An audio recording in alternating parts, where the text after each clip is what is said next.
साहब, मैं सीधे आपका रुख करते हुए, मतलब पुलिस की नाक के नीचे ये सब कुछ होता है। देखिए, बड़े नाम सामने आ गए हैं, उनकी गिरफ्तारी हो गई है, तो जाहिर तौर पर इसको लेकर अब देश भर में डिस्कशन होगा भी, क्योंकि कॉमेडी के जरिए हर घर में अपनी जगह बनाई है भारती सिंह ने, और वो अगर चोरी छिपे गांजा लेती हैं, ड्रग्स लेती हैं, तो वो क्वेश्चनेबल है, और जाहिर तौर पर उनकी गिरफ्तारी हो गई है। अब उनसे आगे की कार्रवाई कहता है कोर्ट पे प्रोड्यूस किया जाएगा।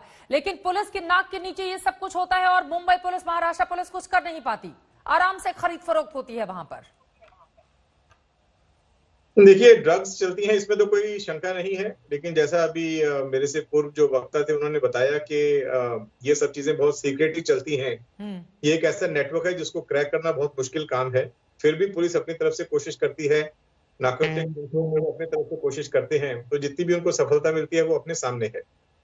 पीछे मुंबई में बहुत सारे नाइजीरियंस जो इस ट्रेड में इन्वॉल्व थे, उनके ऊपर कार्रवाई करने की कोशिश की गई, तो बहुत मुश्किल से 40-40, 50-50 आदमी लगा के कंसिस्टेंटली कार्रवाई की गई, तब जाके थोड़ी बहुत सफलता इस काम में मिली।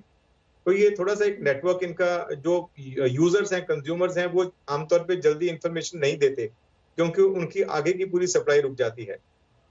लेकिन ये जरूरी है कि जैसे अब इस केस में जो सप्लायर्स थे, उनसे पता चल के कंज्यूमर्स तक तो एनसीबी पहुंच गई, लेकिन उसकी जो बैकवर्ड जो कड़ी है, जो पीछे की तरफ जाए, तो जो बड़े फिश हैं इस गेम के, उनके तक पहुंचना भी एनसीबी के लिए बहुत जरूरी है। आपने बहुत सही कहा कि पुलिस की नाक के नीचे धंधे होते हैं, इसमें कोई शंका नहीं है कि इस तरह के ट्रेड चलते हैं। कुछ हद तक लोकल पुलिस को मालूम भी रहता है, कुछ कार्रवाई की भी जाती है, लेकिन जो क्वालिटी कार्रवाई होनी चाहिए और खासतौर पे जो सिंडिकेट को पकड़ा जाना चाहिए, वो कार्रवाई बहुत कभी कभार होती है। जैसे पीछे थाना में हुई थी, जब एक बहुत बड़ी फैक्ट्री भी पकड़ी गई, उसकी खेप भी पकड़ी गई, उसमें अंतरराष्ट्रीय खिलाड़ी थे वो भी पकड़े गए। तो जब कभी अच्छी एक इंफॉर्मेशन बेस्ड कार्रवाई होती है तो उसमें क्वालिटी मिलती है। अदरवाइज आमतौर पर ये सब छुटभइये जो है वो पकड़े जाते हैं, चाहे वो कंज्यूमर्स हो, चाहे वो सप्लायर्स हो, चाहे वो स्ट्रीट लेवल के प्लेयर्स हो। तो ये है कहीं ना कहीं सिस्टम में कमी है, या कहीं मेरा ख्याल है सिस्टम को दुरुस्त कौन करेगा? सर, आप पूर्व आईपीएस हैं, आपने खुद ही एक्सेप्ट किया कि दरअसल सिस्टम में कमी है, तो सिस्टम की इन तमाम कमियों को आपको और उमाकांत मिश्रा जी को ही दूर करना होगा, या अभी जो मौजूदा अधिकारी हैं उन्हीं को दूर करना होगा? वरना इसी तरह से आज एक गिरफ्तारी होती है, कल फिर छूट जाएंगे, परसों फिर कोई नया नाम सामने आएगा, ये इसी तरह से चलता रहेगा। शम्स, इसी सवाल के साथ आपके पास आते हुए, क्योंकि ये मामला हालांकि सुशांत सिंह राजपूत वाले मामले से अलग है, अलहदा है, एक ड्रग पैडलर से पूछताछ के आधार पर भारती सिंह की को गिरफ्त में लिया जाता है और उनसे पूछताछ के बाद उनकी गिरफ्तारी हो जाती है। लेकिन सुशांत मामले से अगर हम देखें तो न जाने कितने लोगों से अब तक एनसीबी ने पूछताछ कर ली है, इसी एनसीबी दफ्तर में जहां पर भारती सिंह को इस वक्त रखा गया है। लेकिन फाइनली हुआ क्या, यह भी तो अपने आप में बड़ा सवाल है।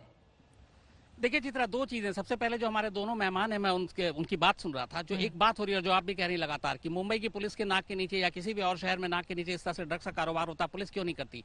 एनसीबी जैसी एजेंसियां जब आती हैं तब ये खुलासा होता है। दो चीजें, एक, पुलिस को हमेशा लगता है कि उनके लिए लॉ एंड ऑर्डर पहली प्राथमिकता है, वो उसको दुरुस्त बना के रखें। ड्रग्स या लेना और देना और सेवन उनकी नजर में छोटी चीज होती है, और ड्रग्स में पैसे बहुत इन्वॉल्व है, तो कहीं करप्शन भी उसमें आ जाता है। इसलिए उसको लेके जितनी गंभीर कार्रवाई होनी चाहिए वो कभी नहीं होती। नंबर 2, जो सबसे बड़ा सवाल उठता है कि एक पेडलर को आप पकड़ते हैं और उस पेडलर के जरिए आप यूजर तक पहुंचते हैं, जो अभी बताया गया, और उसके बाद फिर आप उन्हें बुलाते हैं, पूछताछ करते हैं। अब सवाल यह कि पेडलर के थ्रू आप चेन बना के यूजर तक तो पहुंच गए, लेकिन जिस पेडलर के थ्रू आप वहां तक पहुंच रहे हैं, उस पेडलर के थ्रू आप पीछे चलकर उसके जो बड़े बड़े जो सप्लायर हैं, जो ड्रग्स के पूरे धंधे में जो बड़े लोग हैं, आप वो क्यों नहीं, आप मतलब उल्टा चल रहे हैं। आपने, चलिए पेडलर को पकड़ के यूजर तक गए, अच्छी बात है, लेकिन उसी पेडलर के थ्रू आप उसके मास्टरमाइंड तक, उसके बॉस तक भी जा सकते हैं, तो फिर आप पीछे की तरफ क्यों नहीं जाते हैं? ये एक सवाल इसलिए है क्योंकि एनसीबी की आप पूरी कार्रवाई देखें, अभी तक एक बड़ा नाम सामने नहीं आया, और जितनी भी गिरफ्तारी हुई है, अब वो पेडलर की गिरफ्तारी, और वो पेडलर कौन कौन है जिनके पास से 50, 100, 200 ग्राम के गांजा मिले,